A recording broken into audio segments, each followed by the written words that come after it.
This is either the start of something really cool or really awkward. Hello, my geeks and peeps, my explainers and entertainers, my little oodle-ollies. Who are you? I'm Rebecca. You know, the animator of this channel? What? The premiere of live action Becca. How do you live action anyway? Something about a lot of jump cuts? MU ball! I'm filming on a potato. I like potatoes. So what am I doing here, you ask? What I am doing here is I am making you guys a live action video because I feel like I don't upload enough and you guys are awesome and you deserve more videos. So I'm making a new live action series called Rebecca Explains. I get a lot of questions and most of them are about the animation industry and general art tips, and so I wanted to start addressing those. The other day I was looking through the comments and this one popped up. This one right here. Pause the video if you want to read it. It's long, but it's important.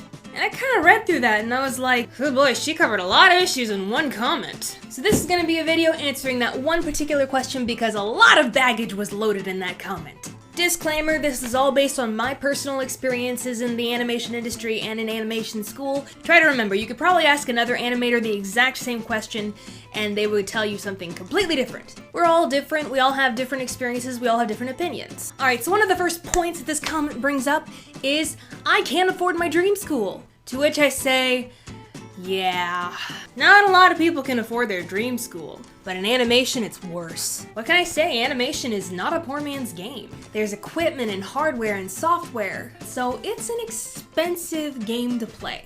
And I'll tell you what, I went to one of the most expensive schools out there, and it was quite a dent in my pocket. But here's the thing, everyone's in debt over art school. I have friends who did a full 5 or 4 years on nothing but loans. They are in debt like over $100,000. I'm lucky enough that I only got saddled with like partial that because my mom and dad actually footed a lot of the bill. So unfortunately, wanting to be an animator usually means you're gonna be in some debt.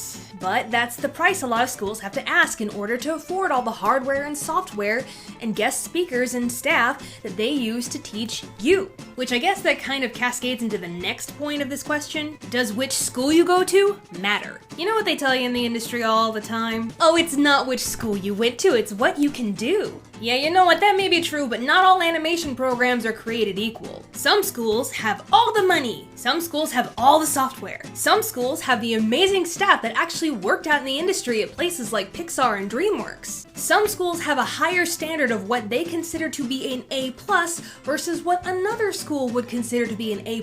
I'll give you an example. Before I went to Ringling College of Art and Design, I went to a small reputable private university, and they had an animation program there.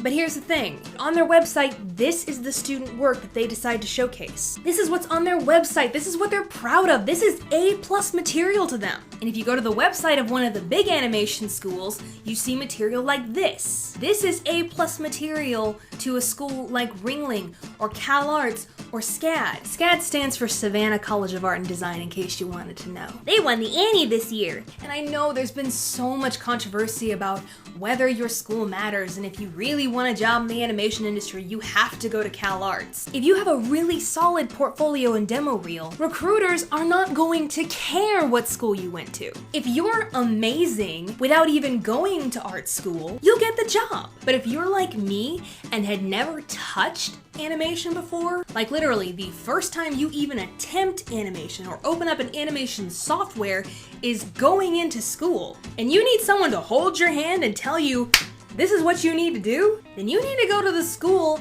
that is going to build you up correctly. It's all up to you. Next point, people telling you to stop dreaming. The dreamers are the ones who make history. The people who step off the beaten path are the ones that people remember.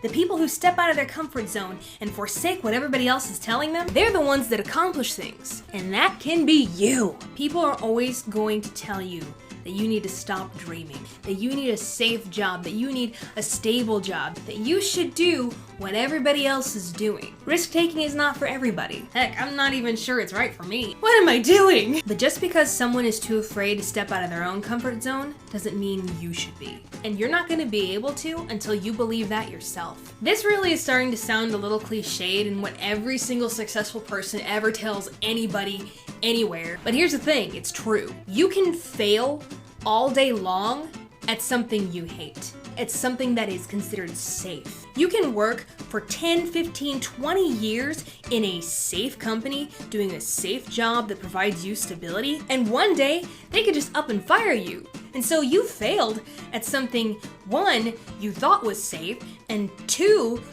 you hated, that was not your dream, and you've wasted all this time and you failed at something that you didn't even like doing.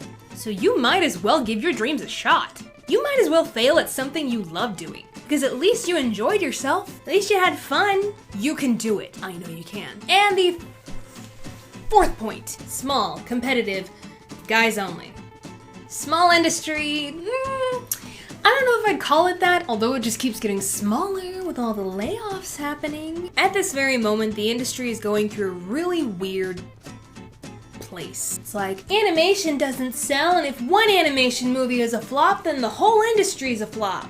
Hollywood is stupid that way. I believe if you're in that tier of people who are good enough to make a living out of it, I think there is always a spot for you somewhere. One of my best friends immediately left school and worked for a medical animation studio. It's a job, it pays the bills, it's animation. So if you don't try to hang on to the idea of, oh, you have to go to a big name studio and you have to work in story-driven animation at all times, then you'll find a job somewhere. Competitive.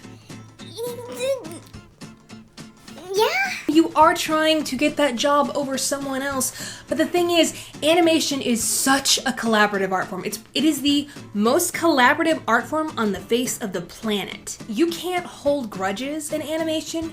You can't be mean to each other in animation. You can't burn bridges in animation.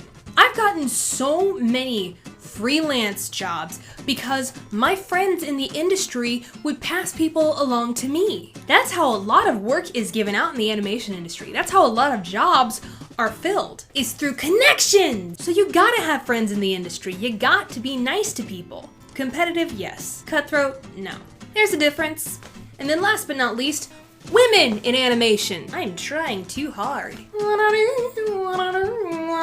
Women in animation. Yeah. Here's a fun topic to speak about. Animation, for the most part, has been a boys' club. Pixar's gotten in a lot of trouble for that. But they're trying. They did make Brave and have Brenda Chapman direct it and then fire her in the middle of it, but she still got the Oscar. Politics, politics, politics, politics. But here's the thing, it's changing. One of my animation teachers, who was an actual alumni of the same school, said that his class was 80% men. And then he looked around at our class and noticed that over half of the students were women. And in the class below mine, 60% of them were girls. It's a brand new wave of women entering the industry. Come ride it with me. I actually feel more acceptance and more love and more inclusion in my industry from men and women than any other place I've been. You just gotta change a couple things. Constantly pushing to better yourself. So I guess that wraps up that question. Let me know how I'm doing. Did I do okay? Did I do my first live action all right? I needed more jump cuts, didn't I? Yeah! Well, hello there, darling. Terrible rarity impression. And now that you've seen my face, you can recognize me at the conventions that I never show up to.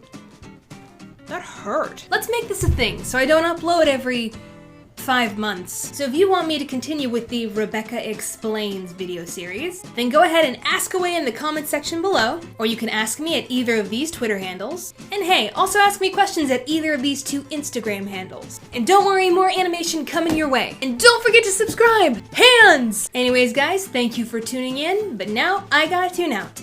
Bye!